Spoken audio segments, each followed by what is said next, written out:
Oke, halo Bapak Ibu semua, apa kabar? Sudah lama saya nggak buat video, jadi saya akan buat satu video. Ini videonya mungkin cukup panjang karena saya akan berdongeng gitu kan. Nah, tadinya mau saya materi ini mau saya kasih ke teman-teman bandarmologi, tapi setelah saya pikir, waduh ini durasinya kayaknya agak panjang dan sebenarnya bukan nggak ada gunanya, tapi tidak berhubungan langsung dengan stock pick. Jadi saya pikir udah deh buat pengetahuan umum aja teman-teman di grup umum, di grup besar, di YouTube atau dimanapun Bapak Ibu nonton video ini. Nah, jadi kita akan bahas namanya adalah tentang IPO. Jadi IPO itu kan perusahaan jual saham mereka ke publik. Nah, IPO ini teman-teman kalau punya perusahaan bisa IPO di beberapa negara. Contoh misalkan bisa di Indonesia atau bisa di New York Stock Exchange atau bisa di mana lagi di Hong Kong misalkan. Ya bisa teman-teman listing di luar juga gitu. Atau misalkan dalam kasus ini ada listing di negara Wakanda gitu kan, di negara Wakanda. Nah, di sini saya akan cerita. Sebenarnya IPO itu nggak salah. IPO itu adalah ya bentuk perusahaan ya supaya bisa lebih tumbuh lebih besar bersama dengan pemegang saham dalam hal ini masyarakat ya sama-sama untung. Perusahaannya bertumbuh, harga sahamnya bertumbuh, pemegang sahamnya cuan gitu kan. Tapi celah ini atau IPO ini dimanfaatkan oleh beberapa oknum. Dimanfaatkan oleh beberapa oknum ya untuk cari duit dari masyarakat gitu kan. Nah, ini saya kasih satu dari sekian modusnya yang terjadi di negara Wakanda gitu kan. Di negara Wakanda. Kalau di Indonesia saya nggak tahu, harusnya di Indonesia nggak ada yang begini. Nah, ini di negara Wakanda gitu kan. Nah, pertama-tama disclaimer dulu, karena saya bingung kasih nama perusahaan. Saya buat ilustrasinya, saya buat ceritanya, saya buat dongengnya. Namanya juga dongeng ya. Jadi kalau ada nama perusahaan yang sama atau nama pribadi yang sama, itu semua merupakan ilustrasi semata. Jadi kalau ada kesamaan nama, baik nama perusahaan atau nama pribadi, itu tidak ada unsur kesengajaan sama sekali. Seperti itu. Jadi tidak ada unsur kesengajaan sama sekali. Gitu Bapak Ibu. Oke, langsung aja. Jadi saya mulai dongengnya. Di suatu negara yang damai, itu ada satu perusahaan namanya PT Mama Papa Suka. Nah, PT Mama Papa Suka ini bisnisnya seret, bisnisnya lesu, bisnisnya lagi nggak seger lah. Lagi nggak seger, lagi omset menurun, pokoknya kondisinya lagi jelek, gitu kan. Kondisinya lagi jelek. Lalu dia pinjam ke bank, nggak dapet, dia bingung dengan usahanya gitu kan. Lalu dia ketemu dengan namanya Pak Beni, gitu kan. Namanya Pak Beni. Nah, Pak Beni ini kebetulan dia punya PT, namanya PT Cuan-Cuan. PT Cuan-Cuan adalah PT yang ngebantu perusahaan-perusahaan untuk IPO atau listing di bursa saham Wakanda, gitu kan. Nah, setelah itu ngobrol-ngobrol lah si PT Mama Papa Suka dengan Pak Beni ini, gitu kan. Ngobrol-ngobrol, akhirnya dapat kesepakatan. Kesepakatannya adalah PT Mama Papa Suka itu mau IPO. Oke, setuju. Pakai jasanya Pak Beni, gitu kan. Lalu di daftar pemegang saham PT Mama Papa Suka ini itu eh, ada pemegang saham lain yang akan dikeluarkan.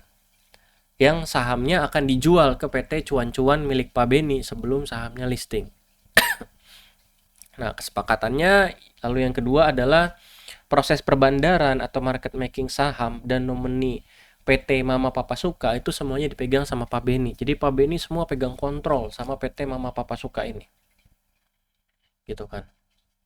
Nah, PT Cuan-Cuan sesuai kesepakatan jualannya nanti 8 bulan setelah sahamnya listing. Kenapa? Ya karena berdasarkan aturan dari otoritas keuangan di negara Wakanda itu saham yang didapatkan atau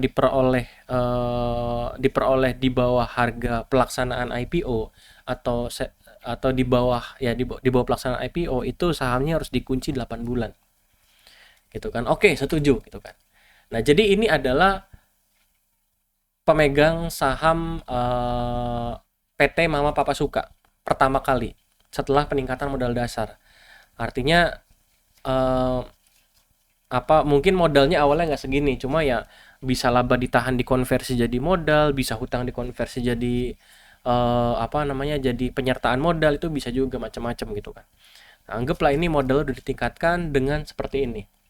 Nilai nominalnya itu 2,5 juta gitu kan. Nilai nominalnya 2,5 juta. PT Peter Pan punya 500, PT Xenia Sejahtera punya 3.000 lembar. Ada Tuan Citatorennya. Nah, Tuan Citatorennya ini adalah pemilik dari PT Mama Papa Suka. Gitu kan. Dia punya 65%. Gitu kan. Dia punya 65%. Oke. Lalu di dalam IPO itu ada yang namanya proses restrukturisasi. Apa saja yang direstrukturisasi? Ya banyak gitu. Salah satunya adalah permodalan. Bagian permodalan, bagian struktur pemegang saham itu biasanya ada yang namanya restrukturisasi atau disesuaikan. Gitu kan. Nah, disesuaikannya adalah dia stock split 25 kali. Sehingga yang tadinya nilai nominalnya adalah 2 juta yang tadinya nilai nominalnya adalah 2.500.000 per lembar saham, itu jadi 10 perak per lembar saham.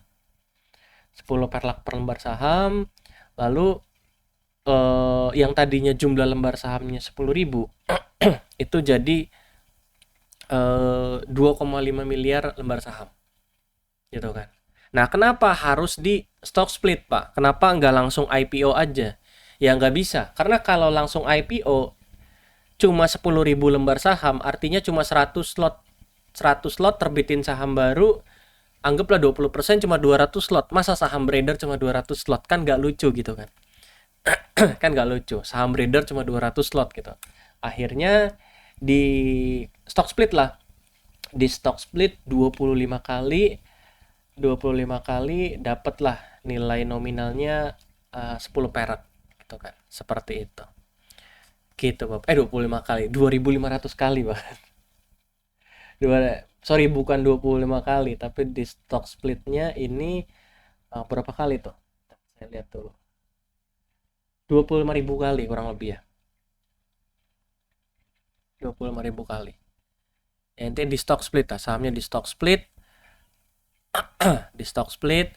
Nah, di stock split dapat nominal 10, dapat jumlah lembar sahamnya yang tadinya cuma 10.000 jadi 2,5 miliar. Gitu kan. Jadi 2,5 miliar.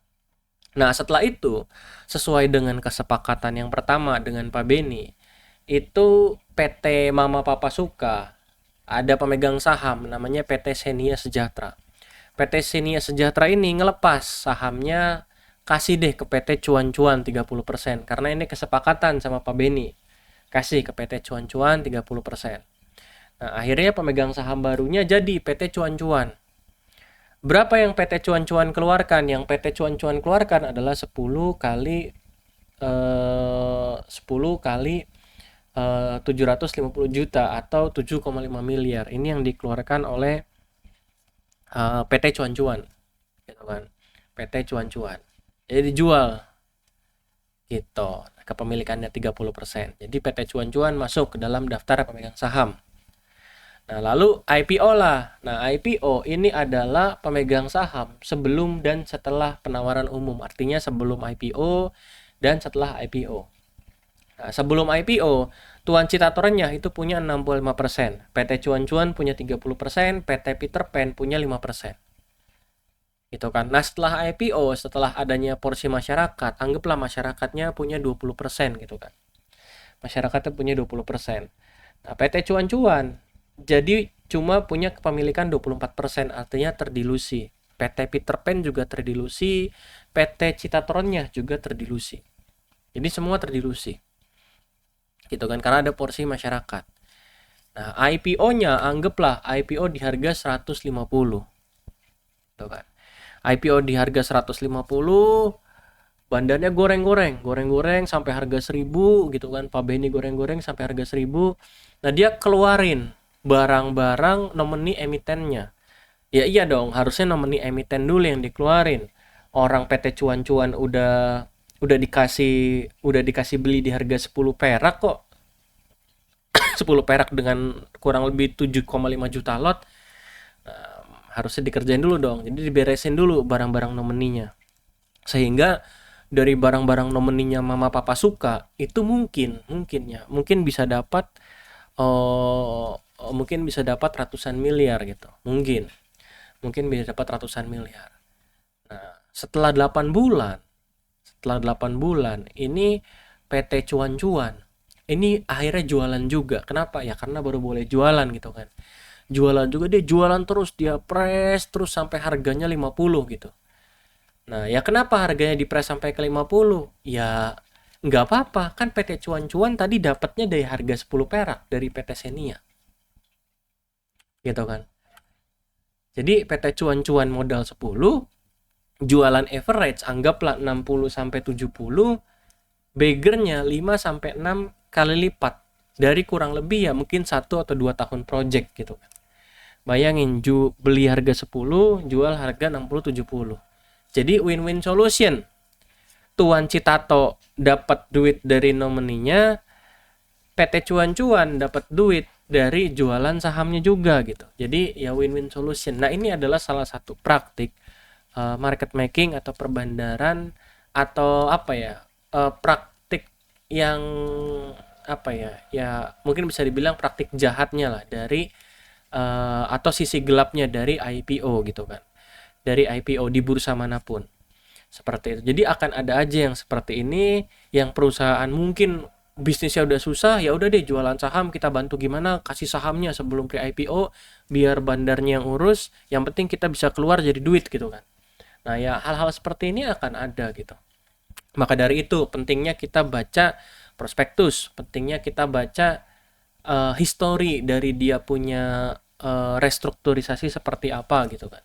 Supaya apa ya? Supaya kita nggak terjebak di sini gitu. Kita nggak terjebak di apa di saham-saham yang mungkin pengendalinya atau ownernya itu memang mau exit gitu atau memanfaatkan bursa saham untuk mencari uang yang lebih banyak dari masyarakat dan bukan untuk pertumbuhan perusahaannya.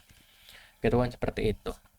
Tapi banyak juga perusahaan-perusahaan IPO yang mereka memang tumbuh dengan dana dari IPO dan jadi perusahaan yang lebih baik. Contoh yang paling mudah, kalau di bursa Indonesia itu ada saham Lucy. Bapak Ibu lihat itu dari awalnya satu gerai, sekarang gerainya udah banyak. Bahkan di Bandung aja ada itu Lucy in the Sky. Bahkan merambah ke bisnis yang saya terakhir tahu, merambah ke bisnis stick house. Tapi saya nggak tahu ya itu jadi launching atau enggak. Cuma yang saya dengar teman saya food blogger itu diundang untuk opening di, atau saya nggak tahu ya, opening atau testing untuk Lucy in the Sky Steakhouse-nya. Seperti itu. Dan sekarang harga sahamnya udah naik 4 kali lipat gitu kan. Nah, ini contoh-contoh IPO yang benar. Dia tumbuh bersama perusahaannya, pemegang saham tumbuh bersama perusahaannya. Tapi ya kita harus buka mata juga bahwa ada juga perusahaan-perusahaan yang dalam tanda kutip motivasinya kurang baik. Jadi tujuannya ya cari duit ke masyarakat, cari dana ke masyarakat dengan cara-cara seperti ini. Gitu Bapak Ibu. Oke. Apa namanya? Semoga bermanfaat. Ya, video ini fungsinya bukan buat nakut-nakutin, bukan, tapi lebih ke supaya kita buka mata bahwa oh ada loh yang seperti ini dan kita harus sedikit lebih waspada. Jadi tujuan dari video ini adalah meningkatkan prinsip kehati-hatian dalam dalam pengambilan keputusan investasi atau trading kita, seperti itu. Jadi jangan sampai kita cuma lihat data-data laporan keuangan tapi ternyata di belakangnya pemegang sahamnya pada exit semua, pada jualan gitu kan. Nah, ini yang harus hati-hati. Gitu Bapak Ibu. Semoga bermanfaat. Sampai kita ketemu di video selanjutnya ya. Salam.